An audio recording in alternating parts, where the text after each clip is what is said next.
আশা করি ভালো আছেন। আমার প্রাণ ঢালা অভিনন্দন সবার জন্য। 25 তারিখ গতকাল মুক্তিযোদ্ধার চেতনা এর উপরে আলাপ করেছিলাম।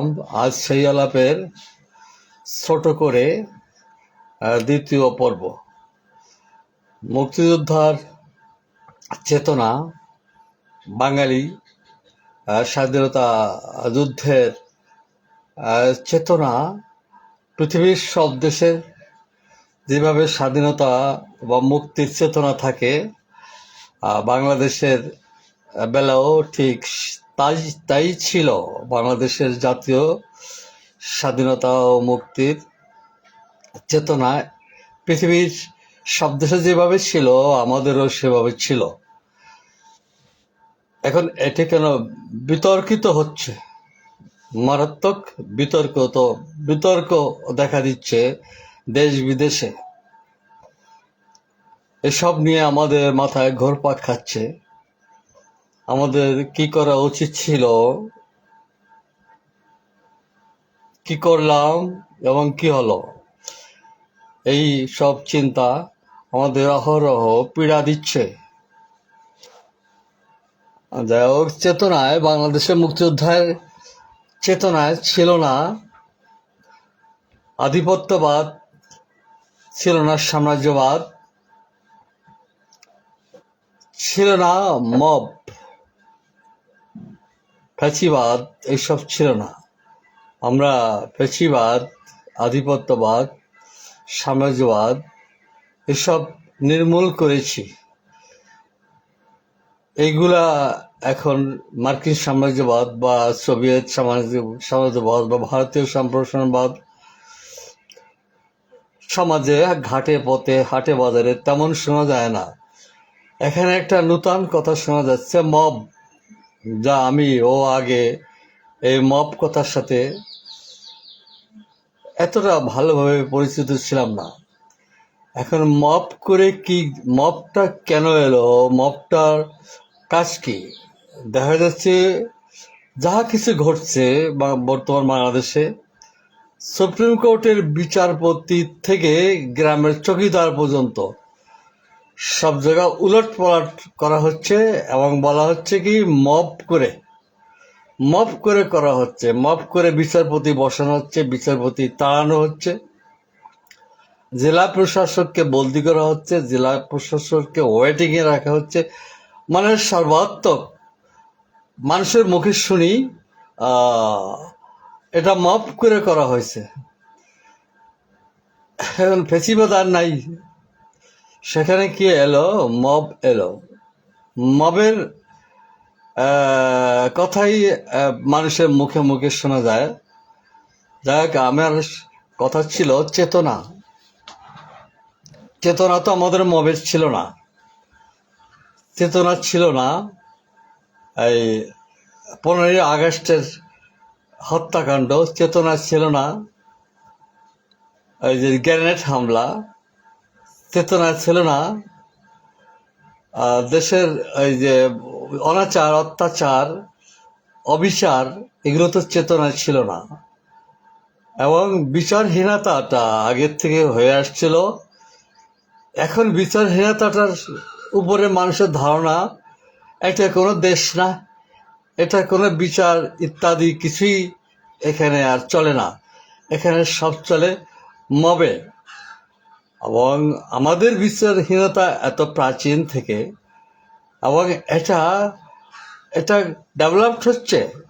এটার কারণ আমলাতান্ত্রিক প্রশাসনে, আমলাতান্ত্রিক ব্যবস্থা এবং পক্ষপাতিত্বের দলীয়করণ ব্যবস্থা।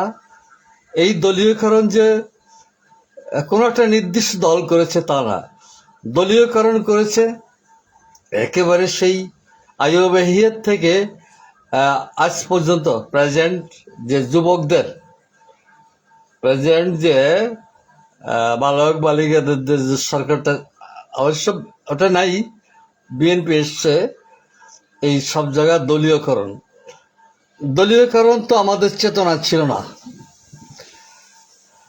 আমাদের দেশের মুক্তিযোদ্ধার 95% জনগণ স্বাধীন চেয়েছে, খেয়ে পরে ভালো থাকবে।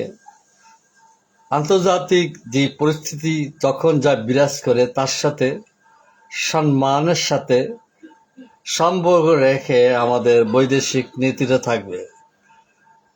এইসব ছিল আমাদের চেতনা। এই চেতনা কোথায় গেল? তার সাথে 4টা বৃহৎ কথা ছিল, জাতীয়তাবাদ, ডেমোক্রেসি আর ধর্মনিরপেক্ষতা। তা কোথায় গেল? তা আকাশে যে চাতক পাখি উড়ে দেখেছেন আপনারা, এই চাতক পাখির মতো ওটা আকাশে ওড়ে এবং কখনো দেখা যায় আবার কখনো দেখা যায় না। এক ধরনের ছোট ছোট পাখি, এই সময় চৈত্র মাসে এটা বেশি দেখা যায়, এরা চাতক পাখি বলে। এই চাতক পাখি অনেক উপরে ওড়ে এবং পোকামাকড় খায়, নিচে আসে না, নিচে বসে না। এখন আমাদের যে গণতন্ত্র, জাতীয়তাবাদ, ধর্মনিরপেক্ষতা, এগুলো তো চাতক পাখির মতো মনে হয়। এটা তো মুক্তিযোদ্ধার চেতনা ছিল না। মুক্তিযোদ্ধার চেতনা ছিল কি? শ্রমিক, কৃষক, মেহনতি মানুষের মূল্যায়ন, তাদের সবার মতো একই গণতান্ত্রিক অধিকার সকল মানুষের জন্য। শ্রমিক, কৃষক ও অন্যান্য মেহনতি শ্রেণীর মানুষেরা উৎপাদন করে, তারা স্বাভাবিকভাবে বিভিন্ন ফ্যাসিলিটি তারা পাবে। তাদের ফ্যাসিলিটি বলতে কৃষক পাবে তার কৃষির সরঞ্জাম, কৃষক পাবে তার চাষাবাদের জন্য সুবিধাজনক সার, বীজ, সেচ ব্যবস্থা, যান্ত্রিক ব্যবস্থা। শ্রমিক পাবে কি? গার্মেন্টসের শ্রমিকরা কি চায়? জুট মিল, বিভিন্ন মিল কারখানার শ্রমিকদের কি দাবি? তাদের কারখানার উন্নত কারখানা, ভালো পরিবেশ, ভালো আবহাওয়া ইত্যাদি। বিনিময়ে এই যে চেতনায় আমরা কি পেলাম? চেতনায় পেলাম পাটের গোডাউনে আগুন, একের পর এক 7-8টা জুট মিলে আগুন লেগেছিল। পেলাম কি? গার্মেন্টসে আগুন, এবং গার্মেন্টস শ্রমিকরা পুড়ে মারা যাচ্ছে। এই ঘটনা তো একটা না, এই ঘটনাটা এদেশে এক সংক্রামক ব্যাধির মতো ছিল। গার্মেন্টসে আগুন, অফিস আদালতে আগুন, পাটের গুদামে আগুন, এগুলো কিন্তু আমাদের মুক্তিযোদ্ধার চেতনায় ছিল না। মুক্তিযোদ্ধার চেতনায় জিয়া ছিল না, এরশাদ ছিল না, মিলিটারি রাষ্ট্র ক্ষমতা আসুক, এটা আমি যখন যুদ্ধে গেছি, এগুলো আমার চেতনায় ছিল না।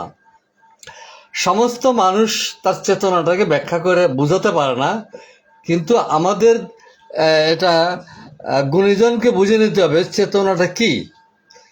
হ্যাঁ, এটা সহজ কথা। চেতনা এতগুলো ঘুঘু পার্টি, সাম্রাজ্যবাদের পোষ্য এতগুলো পার্টি আমাদের চেতনা ছিল না। আমাদের চেতনাই ছিল সুখে থাকবো, ভালো খাবো, আত্মসম্মান ঠিক রাখবো, দেশ বিদেশের সাথে আমার দেশের ভাবমূর্তিটা উজ্জ্বল থাকবে, এবং পৃথিবীর সব দেশের সাথে ডেমোক্রেসি, গণতান্ত্রিক যেই পরিবেশ আছে তার একটা ব্যালেন্স থাকতে হবে। কিন্তু তা না হয়ে হলো কি? সেই দাসযুগীয় ঔপনিবেশিক ব্যবস্থা, নয়া ঔপনিবেশিক ব্যবস্থা। এই ঔপনিবেশিক ব্যবস্থা কে ডেকে এনেছে? ভারতকে তাড়িয়েছে কে? সাম্রাজ্যবাদীদের যেই ভূ রাজনীতির যে মার্কেটের যে নীল নকশা, ভূ রাজনীতির যে শোষণ, নিপীড়ন এবং দখলদারির যে তাদের প্ল্যানটাই কার্যকরী করা হলো। দীর্ঘ সময় ভারতের শোষণ নিপীড়ন থেকে হটিয়ে বাংলাদেশটাকে দখল করে নেওয়া পশ্চিমা, বিশেষ করে মার্কিন সাম্রাজ্যবাদীরা। আমাদের যুবকদের একটা ভারত বিরোধী সেন্টিমেন্ট ছিল, কিছু মৌলবাদীদের একটা ভারত বিরোধী সেন্টিমেন্ট ছিল। এটাকে কাজে লাগিয়ে আমেরিকা এখানে বালক বালিকাদের মাঠে নামিয়ে কোঠা আন্দোলনের কথা বলে ধাপে ধাপে কি হলো? ধাপে ধাপে যা হলো, ওই বালক বালিকারা ক্ষমতায় এলো। বালক বালিকাদের মুখে সাম্রাজ্যবাদ, মার্কিন সাম্রাজ্যবাদ কোনো কথা নাই, ওরা এটা জানেও না। এর এর খরচ, এদের জ্ঞান, এর টেকনোলজি কোত্থেকে এসছে এই বালকরা জানে না। তবে এরা যে বালক বালিকা বা জনগণের বিপ্লব, এগুলো একটু বিতর্কিত বিষয়। এই বিতর্কিত বিষয় এখানে আলাপের উদ্দেশ্য না। আমার আলাপের উদ্দেশ্য আমাদের চেতনাটা কি ছিল এবং সেই চেতনার বিপরীত আমরা পেলাম কি, এখানে সীমাবদ্ধ থাকতে হবে। বালক বালিকেরা কোথায় টাকা পেল এবং বিপ্লবের সময় আমি সচক্ষে দেখা, আর ঢাকা শহরে আমি তখন এইটা নিয়েছিলাম। শাহবাগের মোড়ে রাস্তার মাঝখানে স্কুল কলেজের ছাত্রছাত্রীরা তাস খেলতেছে, সব রাস্তা জ্যাম করে দিয়ে ওখানে তাস খেলতেছে এবং প্রত্যেকটা হোটেল রিজার্ভ। বহিরাগত যারা বিপ্লব করতে এসছে বিভিন্ন জেলার থেকে তাদেরকে গাড়ি ভরে ভাড়া করে করে নিয়ে আসছে, এরা সমস্ত হোটেল বুক করা এবং একই হোটেলের ছেলে মেয়েরা অবস্থান করছে, পৃথক কোনো ব্যবস্থা ছিল না। এটা আমার তো দেখা। এবং আমি এখানে একটু সাক্ষাৎ নিতে গিয়েছিলাম, এটা মানে মতিঝিলে। তো ছাত্ররা বলে কি আমাদের ভিতরে যেতে পারবেন না, এটা আমাদের রিজার্ভ করা।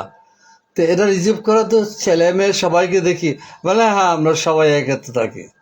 আপনারা এসছেন কোথা থেকে? আমরা খুলনার থেকে, কেউ বললো দিনাজপুর থেকে। কে আপনাদের এনেছে? যে আমাদের তো বিপ্লব করতে কথা বলছে, আমরা বিপ্লব করতে আসছি, ফ্যাসিস্ট হাসিনাকে তাড়িয়ে দিতে এসছি।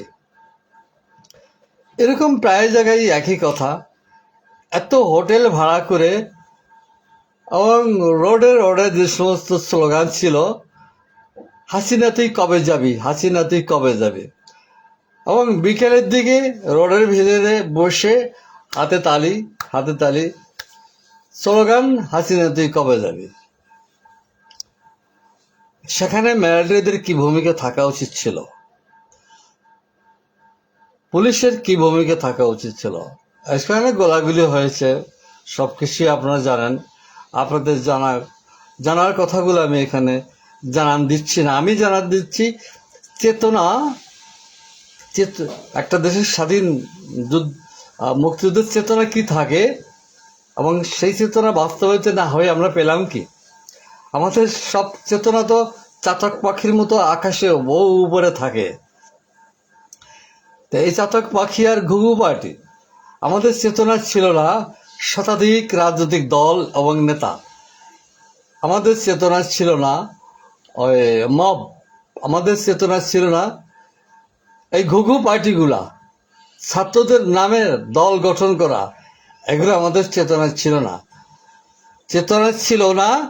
আবার চেতনা যখন গঠন করা হয় তখন চেতনা ছিল একটা, বাঙালি জাতির আলাদা রাষ্ট্র, পাকিস্তানি শোষক, পাকিস্তানি আমলারা, পাকিস্তানি মিলিটারিদের হাত থেকে আমাদের মুক্তি। বেশ ভালো কথা, এই কথাতে আমরা সবাই রাজি হলাম, আমি নিজেও এই চেতনা ছিল আমার।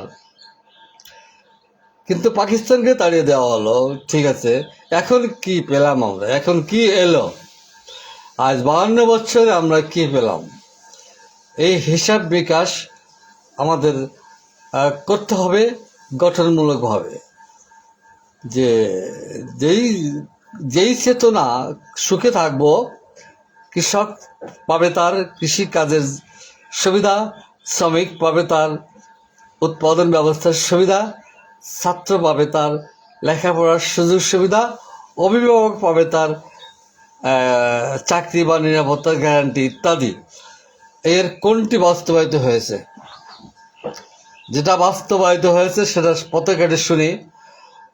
মানুষে বলে ভাই সাহেব এখন আমাদের কি হবে, এখন আমাদের কি হবে, এটা আমি সর্বাত্মক শুনতে পাই। এখন আমাদের কি হবে, এটা তো অনেক পুরান কথা। এটা পাকিস্তান আমলে, ব্রিটিশ আমলেও মানুষের ভিতর কথা ছিল অর্থাৎ মানুষ যখন কষ্ট পায়, মানুষ যখন জীবন ব্যবস্থা বাধাপ্রাপ্ত হয়, তখনই সে বলে এখন আমাদের কি হবে। এবং সাধারণ মানুষগুলো জিজ্ঞাসা করে, যারা রাজনীতি করে সমাজ নিয়ে ভাবে, তাদের কাছে জিজ্ঞাসা করে, আমার কাছেও সেভাবে জিজ্ঞাসা করে। কিন্তু কথাটা আজকে নূতন নয়, এটা পাকিস্তানেও ছিল, বাংলাদেশেও এখন এটা বেড়ে গেছে। এখন আমাদের কি হবে? তা আমি অনেক সময় বলি, এখন কি হবে মানে, আপনারা কি এর আগে ভালো ছিলেন? হ্যাঁ, ভালো ছিলাম তো। আমাদের রাস্তায় ভ্যান চালাইতাম, ডেইলি 1200-1300 ইনকাম হতো। আমাদের দ্রব্যমূল্য কম ছিল, সস্তা ছিল, ঘর ভাড়া কম ছিল, শহরের লোকের ঘর ভাড়া কম ছিল। এগুলো তার নাই।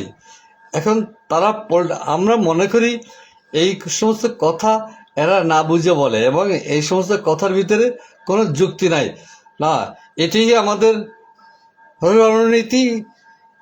এইখানে আমাদের আসতে হবে যে এখন আমাদের কি হবে। এটা একটা মানুষ যখন কষ্ট পায়, তার কষ্টটা কি? সে তার বাচ্চাদেরকে খাওয়াতে পারে না, চাল কিনতে পারে না, সমস্ত দিন খেটে বাজারে গিয়ে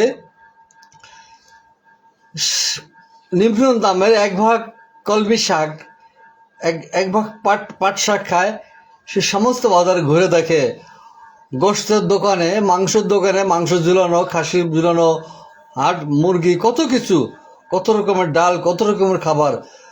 সে 2-3 ঘন্টা বাজারের ভিতরে ঘোরে, কিছুই কিনতে পারে না। সন্ধ্যা হয়, তখন নিম্নমানের মোটা চাল আর 1 আঁটি শাক নিয়ে বাড়ি যায়। তো এটা তো একটা পলিটিক্স। এটার ভিতরে লুকিয়েছে ডিউরিং এদেশের রাজনীতিটা, বয়ে আসা রাজনীতিটাই এখানে প্রয়োগ হচ্ছে। আরেকজন কি করছে, মাফ করে বিভিন্ন পার্টির নেতা, জাতীয় পার্টি বলেন, আওয়ামী লীগ বলেন, এসব পার্টির নেতাদের এই 71-এর পরে প্রত্যেকের ওই যে চেতনা, যে মুক্তিযুদ্ধের চেতনা দেখতে হলে পার্টির নেতাদের বাড়ি দিয়ে দেখবেন। গেটে দারোয়ান, উন্নত মানের গেট, ভিতরে বাড়ি, কত কিছু ব্যাপার। এদেশের নেতাদের বাড়িঘর দেখলে মুক্তিযোদ্ধার চেতনাটা ওখানে দিয়ে দেখবেন। মুক্তিযোদ্ধার চেতনা গ্রাউন্ডে, সমাজে কোনো জায়গায় দেখবেন না। দেখবেন এদেশের রাজনৈতিক নেতাদের বাড়ি যাবেন, ওখানে মুক্তিযোদ্ধার চেতনা দেখতে পাবেন। আমাদের তো চেতনা ছিল না। পার্টির নেতাদের বড় বড় বাড়ি হোক, পার্টির নেতাদের ব্যাংক ভরা টাকা হোক, পার্টির নেতাদের বই ছেলে মেয়ে নিয়ে সোনা গহনা পড়ুক, বিদেশে শপিং করতে যাক। আমাদের চেতনা তো এইসব ছিল না। আমাদের চেতনা আধিপত্যবাদ ছিল না।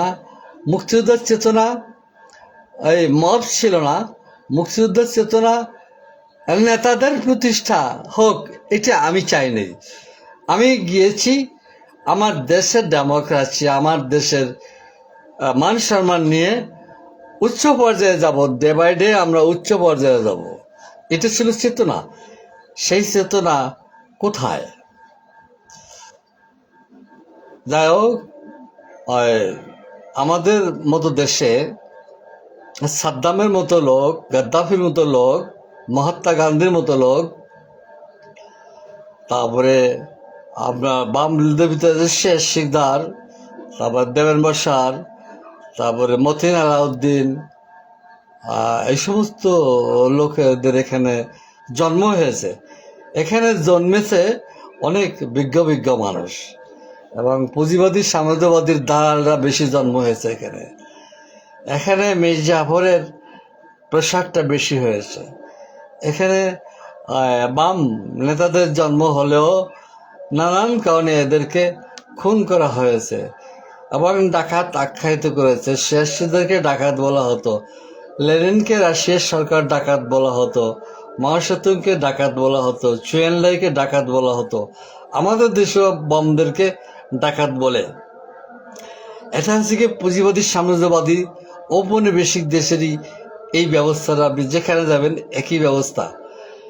এখন সেই পাকিস্তান থেকে এ পর্যন্ত দেশের যখন পলিটিক্সটা এভাবে চলে আসছে, আমাদের এখানে মিলিটারিদের কি কোনো ভূমিকা ছিল বা উচিত? কাজে ঔপনিবেশিক দেশের মিলিটারি, পার্লামেন্ট, সংসদ, রাষ্ট্রপতি, প্রধানমন্ত্রী সব হলো জায়গির দেওয়া, সাম্রাজ্যবাদের জায়গির দেওয়া। সাম্রাজ্যবাদের আন্ডারে সেনাবাহিনী, পুলিশ, পার্লামেন্ট এগুলো সাম্রাজ্যবাদের অধীনে থাকে। এখন আমাদের যে গণতান্ত্রিক ব্যবস্থার কথা বলা হয়েছিল, জাতীয়তাবাদের কথা বলা হয়েছিল, ধর্মনিরপেক্ষতার কথা বলা হয়েছিল, তা দেখতে হলে, পেতে হলে ওয়াশিংটন যেতে হবে। ওয়াশিংটনে যেয়ে আমেরিকার দরবারে যেয়ে বলতে হবে আমাদের কিছু গণতন্ত্র দেন, আমরা বাঁচতেছি না, আমাদের খাদ্য দেন ইত্যাদি। তা আমাদের যে গণতান্ত্রিক ব্যবস্থা এখন চালু আছে বা জাতীয়তাবাদ বা ধর্মনিরপেক্ষতা, এর হেডকোয়ার্টার ওই বহিঃশক্তির হাতে, এদের হেড অফিস, নাটের গুরু, অর্থাৎ গোটা দেশের পরিচালনার নাটের গুরু আমেরিকার সাম্রাজ্যবাদ। আগে ছিল ভারতীয় সম্প্রসারণবাদ।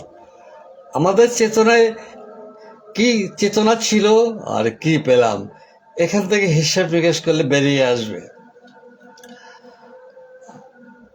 আপনার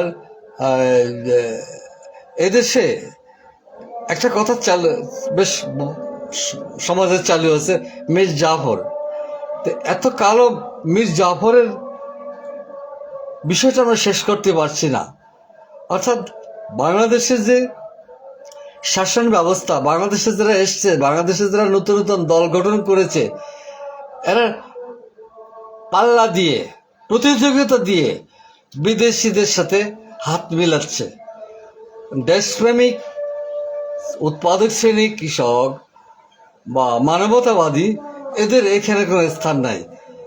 এখানে শ্রমিক, কৃষক, যারা জাতির মেরুদণ্ড, যারা উৎপাদক শ্রেণী, যারা শ্রেষ্ঠা, সভ্যতার যারা শ্রেষ্ঠা, তারা না খেয়ে থাকে। চিকিৎসায়, সামান্য চিকিৎসায় তারা ওষুধ পায় না। এবং আমি এও দেখেছি প্রচুর গ্রামের কৃষকদের মহিলাদের ডেলিভারিতে হসপিটাল পর্যন্ত যাওয়ার টাকা থাকে না, ভ্যান ভাড়া থাকে না, গাড়ি ভাড়া থাকে না। কাজে গ্রাম্যভাবে তাদের ডেলিভারি হয় এবং মারা যায়। এটা কি চেতনা ছিল নাকি? পাকিস্তান থেকে বেরিয়ে আমরা স্বাধীন হব, এইসব দেখার জন্য কি আমাদের চেতনা ছিল? আমাদের চেতনা তো এইসব কিছুই ছিল না। এখন এগুলো এলো কিভাবে? কঠিন প্রশ্ন। হ্যাঁ, বিশ্ব সাম্রাজ্যবাদী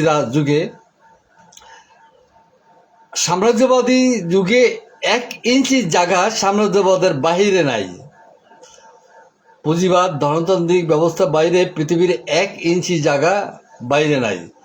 এবং টোটাল উপনিবেশটা বা নয়োপনিবেশটা সাম্রাজ্যবাদী ফিন্যান্স পুঁজি দ্বারা পরিচালিত হয় এবং দেশে দেশে তাদের ভক্তদেরকে ক্ষমতা রাখা হয়, তাদের সমর্থকদেরকে ক্ষমতা রাখতে হয়। এখন কি এখানে দেশপ্রেমিক লোক কি আদৌ পৃথিবীতে নাই? আমাদের দেশে কি দেশপ্রেমিক লোক নাই? আমাদের দেশে কি সাম্যবাদের লোক নাই? আছে। সাম্রাজ্যবাদ এমন এদের কৌশল, এরা জাতীয়তাবাদী নেতা, কমিউনিস্ট বিপ্লবীদেরকে মেরে ফেলে এবং তাদের বিপক্ষের লোকদেরকে মেরে ফেলে। এটা বর্তমান বিশ্বে কাউকে চোখে আঙ্গুল দিয়ে দেখাতে হবে না, এটা আমরা দেখতে পাচ্ছি। কাজে আমাদের সাম্রাজ্যবাদের বিরুদ্ধে লড়াই, অর্থাৎ সাম্রাজ্যবাদ তো আমরা আমেরিকা যাব না। সাম্রাজ্যবাদের অসংখ্য পার্টি এখানে আছে, অসংখ্য সাম্রাজ্যবাদের পার্টি আছে। শ্রমিক, কৃষক, মজদুর শ্রেণীকে সচেতন হতে হবে এবং এদেরকে চিনতে হবে। সাম্রাজ্যবাদ চিনতে আমেরিকা যাওয়া লাগবে না। সাম্রাজ্যবাদ আমার দেশে হাটে বাজারে অল্লি গল্লিতে তার এজেন্ট, অর্থাৎ পেটিবুর্জুয়া, মিডল ক্লাস, আমরা মৎস্যজীবী, এরাই সাধারণত সাম্রাজ্যবাদের পৃষ্ঠপোষক এবং এরাই শত শত দল গঠন করেছে। এখন এই নাটের গুরু অনেক দূরে থাকে, কিন্তু আমাদেরকে দিয়ে আমাদের কি ভিতরে গোলযোগ সৃষ্টি করছে। এই যে সমস্ত কথা আমি বলছি, এগুলো তো আমাদের মুক্তিযোদ্ধার চেতনা ছিল না। এলো কিভাবে? হ্যাঁ, এলো কিভাবে কঠিন প্রশ্ন। একবার আমি আলাপ করেছি, আবার বলি, এটা এখন সমাজ বিবর্তনের সাথে, সমাজের অগ্রগতির সাথে সাথে এগুলো এসে গেছে। এসে গেছে। মাথায় যদি উকুন হয়, মাথায় যদি জট হয় তো হয়, আমার কি আর উকুন মেরে ফেলতে হবে, মাথা কামিয়ে ফেলতে হবে। সাম্রাজ্যবাদকে উচ্ছেদ করতে গেলে এই দেশের যে তাদের এজেন্ট দলগুলা, এইদেরকে চিনতে হবে। যেমন যুবকদেরকে মাঠে নামিয়েছিল কারা? স্কুল কলেজের ছাত্রদেরকে মাঠে নামিয়েছিল কারা? এবং সমগ্র দেশের যুবক যুবতীরা ঢাকায় সংগ্রহ করেছিল কারা? কোনো যুবক না, কোনো ভার্সিটির ছেলে না, কতগুলো লোক আছে, আমি নাম বলবো না। তারা অধিকাংশ আমেরিকান নাগরিক। তারা এদেশে এসে যুবকদেরকে মাঠে নামিয়ে তাদের যে রণনীতিটা, রণকৌশলটা, এইটাই তারা বাস্তবায়ন করতে সক্ষম হয়েছে। আমরা স্বাধীন ভাবতেছি, তবে এখন এই কথা কেন? আমরা এখন বাঁচবো কিভাবে? এই পলিটিক্সটা নিয়ে আমাদের এখন সামনে এগোতে হবে। কিন্তু আওয়ামী লীগ, বিএনপি, জামাত, জাতীয় পার্টি, তাদের তো এই সমস্যা নাই। তারা বাঁচবে কিভাবে সমস্যা, তাদের শুধু ক্ষমতাটা নাই। তাদের যেমন এরশাদের সম্পত্তিটা আমি জানি, কারণ বাজারে সবচেয়ে উঁচু বিল্ডিংটা এরশাদের। এটার মালিক ছিল না, মালিক খুঁজে পাওয়া যাচ্ছিল না। এক পর্যায়ে আমি ওইখানে বারবার ওটা খেয়াল রাখছিলাম যে এই বিল্ডিংয়ের মালিককে। এক পর্যায়ে শোনা গেল এটা এরশাদের মালিক, এরশাদ, রাষ্ট্রপতি এরশাদ। সেনাবাহিনীর লোকেরা বা বেসামরিক নেতারা কার কোথায় সম্পত্তি আছে এগুলো অজানা। এবং এই সমস্ত সম্পত্তির মালিক এরা বড়লোক হবে। মুক্তিযোদ্ধার চেতনা, আমার চেতনা তা ছিল না, কিন্তু হলো কি বিপরীত। আমাকে মাঠে নামিয়ে দেশ স্বাধীন করে এই দেশে বুর্জোয়া ধনীরা প্রতিষ্ঠিত হয়ে গেছে। এটা মুক্তিযোদ্ধার চেতনা ছিল না। কাজে আমাদের সামনের দিকে এগোতে হলে নাটের গুরু তাদেরকে জানতে হবে, চিনতে হবে। এবং শ্রমিক কৃষক মূল শ্রেণীটা, উৎপাদক শ্রেণীটা, যাদের হাতে সভ্যতার সৃষ্টি হয়, যারা সকল সরকারি কর্মচারীদের বেতন দেয়, তাদেরকে সংগঠিত করতে হবে, তাদের সংগঠিত হতে হবে। এখন এদেশের ট্রেড ইউনিয়নগুলা বিচ্ছিন্ন বিভিন্ন দলের আন্ডারে আছে, বা অতীতকাল থেকে শ্রমিক শ্রেণীর কোনো ট্রেড ইউনিয়ন এখানে হয় নাই। এরও বহুবিধ কারণ আছে, সেইগুলো আমার আলোচ্য বিষয় না। আমার আলোচ্য বিষয় আমাদের চেতনা কি ছিল, আর আমরা পেলাম কি। আমরা পেয়েছি এখন ঘাটে পথের সব জায়গা। আমাদের কি অবস্থা হবে? আর শিক্ষিত পজিশনে কি এটা মাফ করে হয়েছে, এটা মাফ করে হয়েছে, ও বদ্যি মাফ করে হয়েছে, হত্যাটা মাফ করে হয়েছে, বিচারটাও পেল না, এটা মাফ করে হয়েছে। এখন আর আধিপত্যবাদ কোথাও নাই। এখন আর এই ছাত্র যুবকদের কোনো দল তো ক্ষমতায় নাই। কিন্তু এখন আর শুনি না যে ফ্যাসিস্ট আওয়ামী লীগ, এখন শুনি না সাম্রাজ্যবাদ, এই কথাগুলো এখন আর শোনা যাচ্ছে না। এখন সর্বাত্মক শোনা হচ্ছে মব। এখন আমাদের মব থেকে বেরিয়ে আসতে হলে আমরা অতীত না, মহাকালের যাত্রাপথে আমরা বিভিন্ন ব্যবস্থা দেখেছি। সামন্ত ব্যবস্থা, দাস ব্যবস্থা, পুঁজিবাদী ব্যবস্থা, ধনতান্ত্রিক ব্যবস্থা, সাম্রাজ্যবাদী ব্যবস্থা। কোনো ব্যবস্থায় মানুষ সুখী হতে পারে নাই, মানুষের নিরাপত্তা পায় না, জীবন নিরাপত্তা, খাদ্য নিরাপত্তা, এগুলো পায় নাই। কাজে মানুষের যে 5টি মৌলিক প্রয়োজন, খাদ্য, বস্ত্র, শিক্ষা, বাসস্থান, এটা এটা প্রতিষ্ঠা ওই ধনতান্ত্রিক বুর্জোয়ারা করবে না, এটার প্রতিষ্ঠাই করবে কমিউনিস্ট পার্টি। মার্ক্সবাদ লেনিনবাদ এটা প্রতিষ্ঠা করবে, এটা অন্যদের কাজ না। শ্রেণী বিভক্ত সমাজে যেমনি একটা শ্রেণীবিভক্ত সমাজের রাষ্ট্রের সংবিধান সবাইকে সন্তুষ্ট করে না, শ্রেণীবিভক্ত সমাজে বা শ্রেণীবিভক্ত সমাজের পার্লামেন্ট এগুলো পারবে না। এগুলো পারবে এককভাবে মজদুর শ্রেণীর নেতৃত্বে কমিউনিস্ট পার্টি এটা পারবে। এটা পারতে যে কবে পারবে, আদৌ পারবে কিনা প্রশ্ন সেখানে না। মানব জাতি আজ এ পর্যন্ত এসছে, প্রতিকূল অবস্থা ভেঙে ভেঙে আসছে। আজও মানুষ এখান থেকে সামনের দিকে যাবে, প্রতিকূল ভেঙে ভেঙে যাবে, এরও সমাধান হবে। তো অনেক কথা বললাম, কথা বললে সারাদিন বলা যাবে। মূল কথাটা আমি বলতে চেষ্টা করেছি, আমাদের চেতনা, এবং আমার শিরোনাম ছিল মুক্তিযোদ্ধা, ৭১ মুক্তিযোদ্ধার চেতনা। আমার নিজেরও একটা চেতনা ছিল, তাই এই চেতনা আমরা পেলাম কি? আমরা এখন সামনে যাব কোন দিকে? আমরা খাবো কি? আমাদের দেখবে কে? বহির্বিশ্বের আক্রমণ থেকে আমাদের দেখবে কে? এইসব প্রশ্ন আমাদের আছে। ভূরাজনৈতিকভাবে আমরা আমেরিকার দখলে, আমেরিকার আন্ডারে আমার দেশের পার্লামেন্ট, আমার দেশের সংসদ, আমার দেশের মিলিটারি সেনাবাহিনী, আমার দেশের কৃষি ব্যবস্থা, আমাদের দেশের শ্রমিক ব্যবস্থা, আমাদের দেশের শিক্ষা ব্যবস্থা, সব কিছু নিয়ন্ত্রণ করতেছে তার সদর দপ্তর আমেরিকা। এবং আমেরিকা আমাদেরকে বাঁচিয়ে রাখবে, শুধু উন্নত হতে দেবে না। ওই যে মুমূর্ষ রোগীর ক্রামিন দেয়, কাজে আমাদের মুমূর্ষ দরকারগুলো আমেরিকা করবে, কিন্তু বাঁচিয়ে রাখবে না, মেরে ফেলবে না, বাঁচিয়ে রাখবে তার স্বার্থে, তার স্বার্থে তার উপনিবেশের জনগণকে বাঁচিয়ে রাখবে। আমরা সেভাবে বেঁচে আছি। তো থ্যাংক ইউ, আবার দেখা হবে।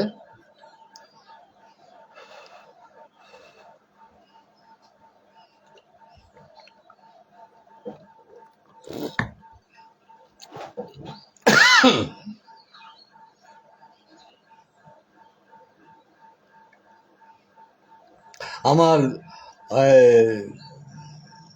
মুক্তিযোদ্ধার চেতনার এটা দ্বিতীয় পর্ব ছিল। যেহেতু লম্বা বক্তব্য হয়ে যায়, আমি এটা দ্বিতীয় পর্বে এখানে আমি শেষ করলাম। Thank you.